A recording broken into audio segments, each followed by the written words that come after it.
Hi everyone, I'm Sandy and welcome back to my channel.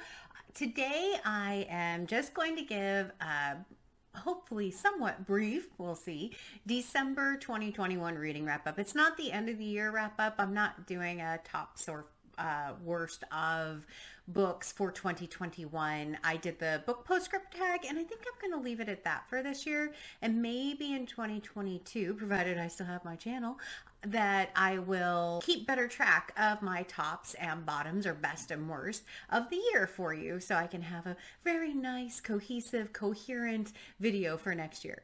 But for December of 2021, I had an interesting reading month. I took the last month off, I took the last week off completely from reading off of my 1001 book list, and instead just kind of picked up whatever I wanted, wherever I wanted, and I ended up with just a wild mix of books. I'm not going to go through and talk about all of them now. I'm also not going to talk about the books that I read for the 1001 book countdown.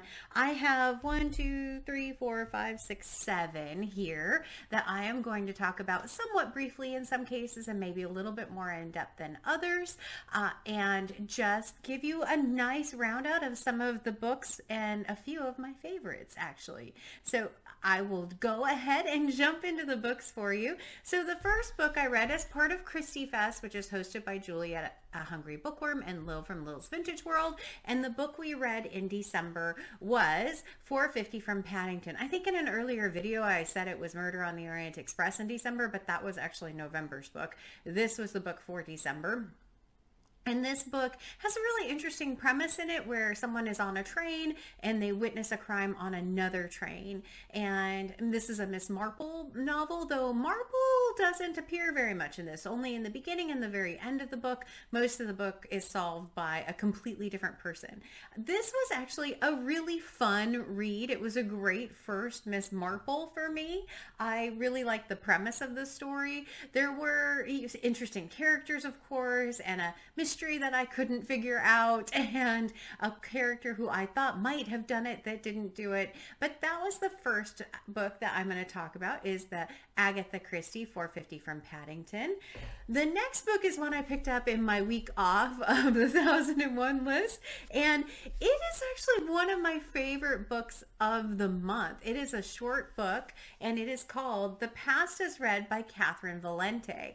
This is a post-apocalyptic novel following a girl whose name is Tetley, and Tetley lives in Garbage Town. And Garbage Town is a floating community because all of the polar ice caps have melted and everywhere has been flooded, and it is fascinating. The author does not pull any punches as far as climate change, as far as how we're impacting the environment or how people are impacting the environment. The terminology that the author uses in here in describing those is very explicit, I guess, and very clearly identifies how the author kind of feels about climate change and anyone that is basically destroying the environment. And it does have a bit of a couple of twists in it, which I thought were really interesting. You do really get a good feeling of Tetley. The perspective bounces a little bit in time. It goes back a little bit earlier. It never goes back before Garbage Town existed, but this was an absolutely phenomenal little book. It was only in here, how many pages was it? 148 pages or so, but I would highly recommend it if you like post-apocalyptic type of novels, and you are someone who, if you're someone that is interested in the environment, this book might be interesting. It also, though, is one that doesn't really pull any punches, like I said. But The Past is Read by Catherynne M. Valente. I really like this book. I really like the character Tetley, and I thought it was worth a read, and it was very, very short. So the next book that I picked up in my week off of reading is another one that turned out to be really just kind of a favorite, and it was Hatchet by Gary Paulsen. At the time I had selected this, I did not know that Gary Paulsen had passed away fairly recently. This follows a boy named, I want to say Brian, I had to look at the back, and he is in a plane crash after his pilot has a heart attack, and it describes him surviving in a very remote part of Canada. He was on his way to Alaska when the plane went down, and his ingenuity and how he survives is really a wonderful read.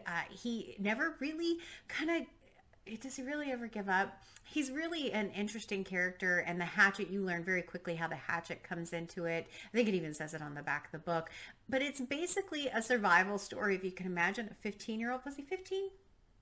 13. If you can imagine a 13-year-old alone in the woods trying to survive and no possible idea of where you're at or how to get out. And that is essentially what this book is. But it isn't depressing, really. It is really fascinating to kind of read through how he problem solves and how he really tries to come up with solutions. It also, there's times when he wants to give up.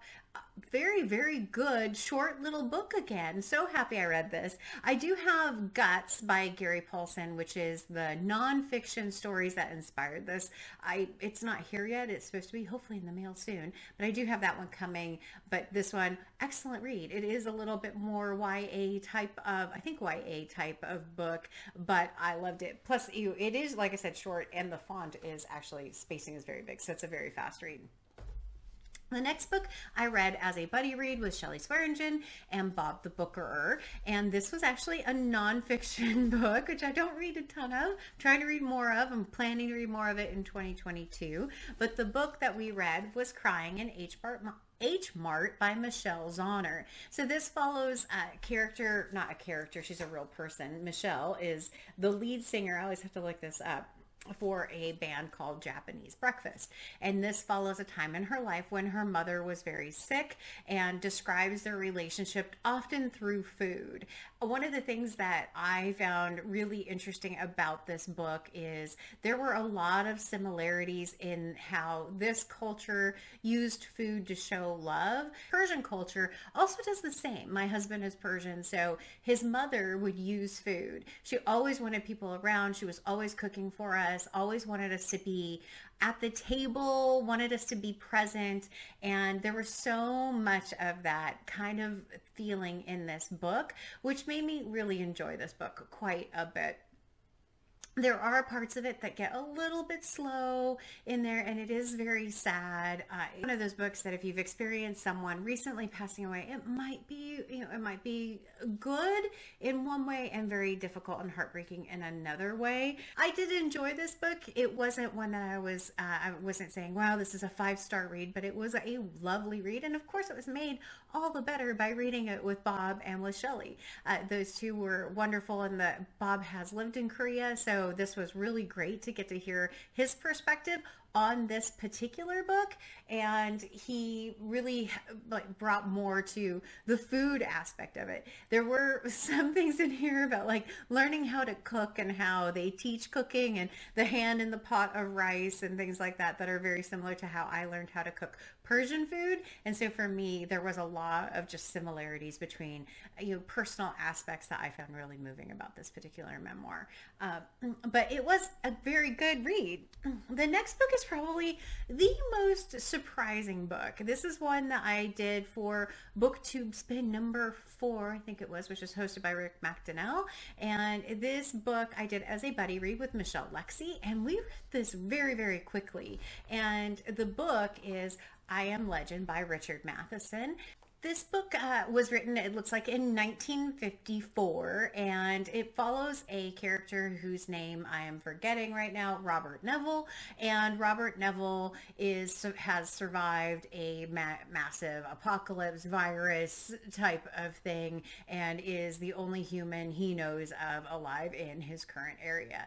He is not, this book is very different than the movie is what I would say. I'd seen the movie with Will Smith in it, and Will Smith in that, or Robert Neville in that, is a geneticist and is trying to find a cure. In this book, Robert Neville is not, but is still trying to investigate and figure out what caused some of the things going on, what caused people to turn into basically these characters on the front, which are vampires, and he's just trying to figure out a way to continue to survive. And it was really, really fun read. It's hard to say apocalyptic novel is a fun read.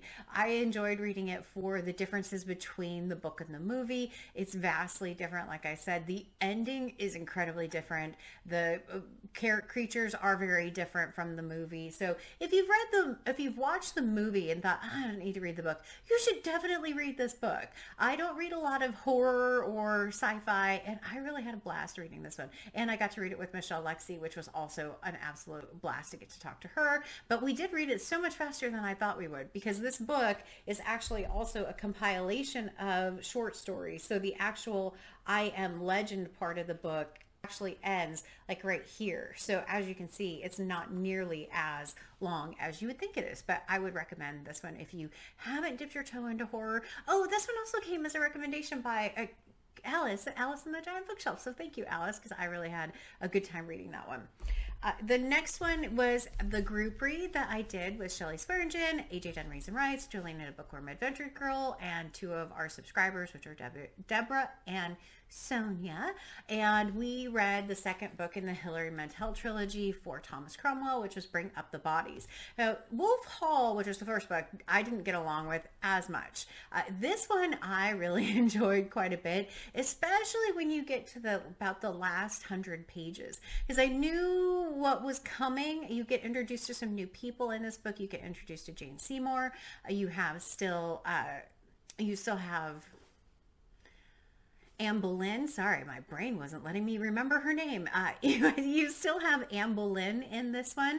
And so you get to kind of see what happens at the end of Henry and Anne's relationship and Jane Seymour. And it's really fascinating. Like I said, I really liked this one quite a bit more than Wolf Hall. We are reading the third book in the trilogy starting now, which I haven't picked up yet. And we have our first check-in on the 15th. Well, I'm sure I'll get there. But this particular book, I really did enjoy quite a bit. I know there's a lot of other people doing read-alongs of Wolf Hall and Bring Up the Bodies coming up, so I don't want to say too much about it, but it was really interesting. And that's really all the books I'm going to talk about. I watched a video by Gina Stanier recently about No Goals or Goals video, and one of the things that she said in that video that really resonated with me was equating the number of books you've read to having a good or a bad month of reading.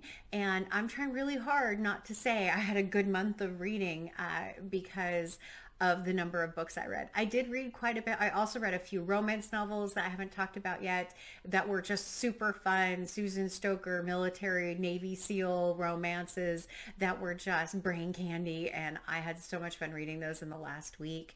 I really do think that I am going to try in 2022, like I had said in my reading plans video, to make sure I'm having balance and not reading too much. And the idea of equating a good and a bad week with the number of books, I'm going to try really hard to not do that. If you haven't watched Gina's video, I absolutely recommend you go watch it. I'll leave it linked in the description for you below, but it is absolutely worth taking a peek at. I know some people love to set goals. Some people in Gina's is not setting goals. I'm kind of somewhere in the middle. I kept mine very light this year, but the books that I read, I feel like I read some very high quality books this month, and I've read some books that were just amazingly fun, and I had a great time with all the group and all the buddy reads. I'm trying to mess up my mic.